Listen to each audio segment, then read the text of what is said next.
Okay, hello again, grade 11. So this week you're very lucky you're going to get 3 videos. So this is the second video. So what I've done is I've made an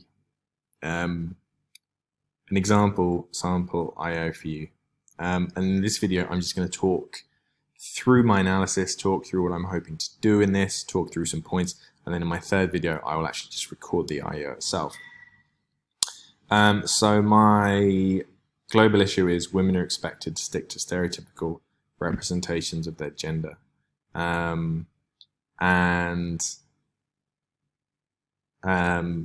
It's not it's an IO similar, it's a GI similar to many of the ones that you've come up with. I'm looking at Shakespeare's Act 1, Scene 5, lines 43 to 83, and I'm looking at Disney's Snow White and the Seven Dwarfs because I wanted to show you an example of sort of film analysis in the IO. So before I go through my notes for the oral, I'm going to show you the analysis that I'm going to be using. So this is not, this is not what I'm a script, because I've said this before. Don't make a script. I don't think it benefits you, and from my experience, the IB examiners are far likely to mark harshly if they feel you have created a script. I don't think it benefits you, but these are the points that I'm going to make. And obviously I won't have this when I do my IO, but this is sort of my thoughts and ideas. So first we're looking at Act 1, Scene 5. I'm going to mention for each extract what happens before, what happens in this extract, and what happens after this extract. I'm going to look at 3 stylistic features. That's my first one, that's my second one, and where's my third one? Here we go. 1, 2, 3. Should label them actually. And I'm going to talk at least twice about how this body of work, how Macbeth, is linked to the GI. Then I'm going to talk about Snow White and the Seven Dwarfs. Again, I've taken 3 still images. They're all from the same scene. They're all from about 15 seconds of the film. I've also taken the dialogue. There is dialogue in this scene, so I've included the dialogue. Again, I'm going to talk about what happens before, in, and after. I'm going to talk about stylistic features, and 2 of them are directly to do with films. 1 is a general sort of stylistic feature, and I'm going to talk twice about how this is linked to my GI. And so then when we look at my actual outline, so I've got my introduction. I'm going to introduce Macbeth and Snow White, introduce my global action, hoping to keep this under a minute really. So I mean 10 points, I'm hoping roughly to keep each one to a minute, but I hope that my introduction and conclusion will be slightly smaller. Slightly shorter, sorry. So I'm going to talk about Macbeth. I'm going to talk a bit about the context of the scene. So this is sort of before, during, and after. I'm going to link the body of work to the GI. Then I'm going to look at my stylistic features. I'm going to try and get all 3 in. If you can only get 2 in, I think it's okay.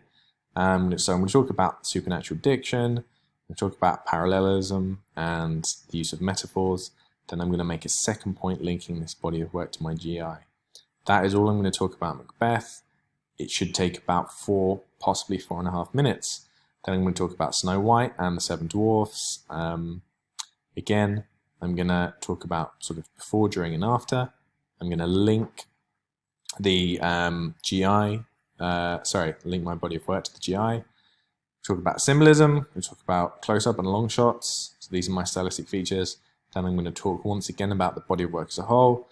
I'm going to then conclude. I'm going to sort of very briefly recap what I've said. I'm going to say why the GI is still relevant today and possibly link it to SDG 5, which is gender inequality. Now, this is what I plan to say. Obviously, in the real thing that I'm going to record after this, I'm only going to have this in front of me, so there'll be things that I forget. There will be things that I say that aren't on here. That's absolutely fine. You're not expected to be perfect in your IO. I keep saying this, you're not expected to memorize a script. Okay, but these are the things I hope to talk about, and I hope to keep this to 10 minutes, and I hope to roughly spend about 4.5 minutes on Macbeth, about 4.5 minutes on Snow White, and 30 seconds each with my intro and conclusion. Okay? I'm just going to talk through this. What you'll notice is I've only analysed this in regards to my global issue, so I haven't analysed this extract in general. I've only talked about stylistic features that are directly related to my global issue. So obviously before this extract, this is Act 1, Scene 5, Macbeth has proved his valour in battle. He's been given the prophecy by the 3 witches that he will be king, amongst other things. He's told his wife the news. He's on his way to his castle. And then in this extract, really, Lady Macbeth is persuading her husband to make this prophecy a result. And this is the rising action section of Freytag's Pyramid. So if we look at it through the lens of a Shakespearean tragedy, at this point, Macbeth's outcome and fate has not been decided, but this is definitely the rising action. And do try and link to Freytag's Pyramid or conventions of a tragedy if you can. And obviously after this scene, you don't have to talk in too much detail about what happens after, but obviously Macbeth kills Duncan, later kills Banquo, tries to kill Fleance. He becomes sort of obsessed with holding on to his throne and the witches. The guilt of what they've done drives Lady Macbeth to commit suicide, and eventually Macbeth is defeated by Macduff and order is restored. So the first thing I'm going to talk about in terms of stylistic features is the supernatural diction here. In line number 3, she says, she calls for the spirits to unsex her. So here she wants to reject her female sex because she feels it doesn't give her the attributes determined to be successful, to be ambitious, to be decisive. And it's almost like she's willing to make a deal, the phrase a deal with the devil, in order to achieve her goals here. And her goals here is sort of this unnatural ambition that her husband should be king, even though he doesn't have a legitimate claim to the throne. And so sort of how is this body of work linked with your GI? Well, in Macbeth as a whole, sort of Lady Macbeth and the witches show that women who have this power or influence that are not, not associated with the gender stereotypes, it's unnatural. It upsets the natural order, and it results in chaos. If you take the witches out of this, if you take Lady Macbeth out of this, it's probably a very peaceful play. And here you have this parallelism where she says, great Glamis, worthy Cawdor, greater than both, by all hail hereafter. And that's what the witches, that's the same language that the witches use, all hail Macbeth, hail to thee. And it's again showing this idea that women who don't fit the stereotype, who are ambitious, they're evil. If you're too ambitious as a woman, it makes you evil. So again, how is this linked to my body of work? Well, this is written at a time when sort of witchcraft was seen as a real thing and a serious threat to the natural order. Obviously King James wrote Demonology about it. And this idea when Shakespeare was writing about the danger of upsetting the natural order, think about the gunpowder plot. Shakespeare almost wrote this as a didactic tragedy. We're meant to learn something from this, which is don't try and do things beyond your means. Don't upset the natural order, or it will cause chaos and ultimately your downfall. So it's a message for women, but also in general of don't do what is unnatural, because it causes chaos. And last but not least, we have this metaphor here, this idea of this snake. Again, Lady Macbeth is urging Macbeth to deceive Duncan and act like a snake. And there's obviously the biblical connotations with Adam and Eve, the Garden of Paradise, and it foreshadows sort of the downfall of humanity, which is in this case is Macbeth and Lady Macbeth. And this further idea that women can only be evil, they must be deceptive. They don't have the sort of strength to do evil deeds themselves, so they're deceptive. So in Snow White, what am I going to talk about? So obviously before this extract, the Queen has just been told by a magic mirror she's not the fairest of them all, Snow White is. And in this extract we sort of see Snow White, how she's the embodiment of female purity and beauty. In this extract, she's doing some chores and she's singing about how she wants to find true love. And this is the presentation section of the Hollywood movie. Snow White is introduced, the main character. And obviously after this extract, she gets banished to the forest. She manages to domesticate the 7 dwarfs, teach them how to sort of wash themselves.